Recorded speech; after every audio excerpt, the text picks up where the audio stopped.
At sa tagal nga na wala tayong ride mga kalabrider, naisipan naming magkakabatch na kami mag-outing muna. Kaya naman samahan nyo kami mga kalabrider papuntang Ginadyawan, Dipakulaw, Aurora. Kaya naman sa mga hindi pa nakakapunta ng Ginadyawan, panoorin nyo po itong video upang makita nyo po ang kagandahan ng daanan papuntang Ginadyawan, Dipakulaw, Aurora.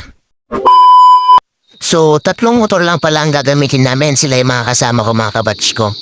Bali, pasado alas 5 na kami umalis para hindi mainit. Siyempre, para makaiwas na rin kami sa traffic. Actually, marami sana kaming pupunta, kaso, alam nyo naman, busy-busy na yung mga payaman naming mga kabatch. Sa mga nagtatanong kung ilang oras ko ang biyahe mula Ipil Junction, Itchage, hanggang sa Dipakulaw, Aurora, ay ang estimated po natin na po namin is 3 hours mahigit lang po.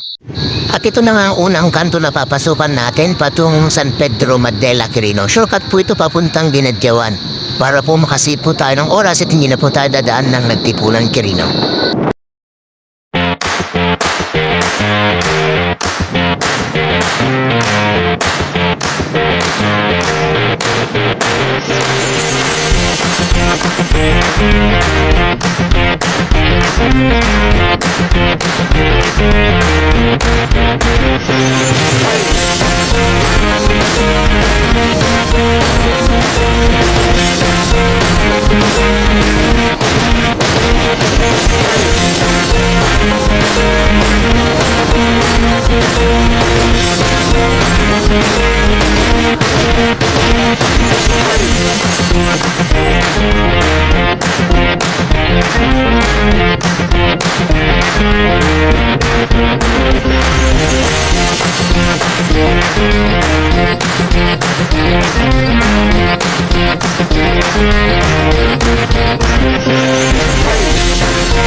At nandito na kami sa kanto na papuntang Ginadyawan, and sa pakaliwa naman po ay papunta po yan ng Ginalongan, Aurora.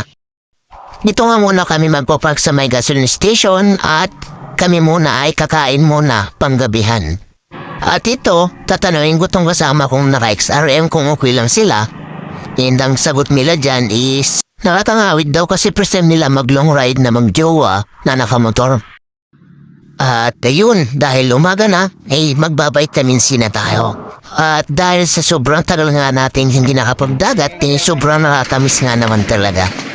O diba, sino man namang hindi mamamanga sa ganda ng Ginadyawan? At sa mga wala pong jowa niyan, pasintabi na lang po sa inyo. Naten na, groupie na. At ito, bubuhatin ko si Miss para magpipicture pero ang bigat kaya binaba ko siya agad. And FYI, kami nga pala ang mga boss.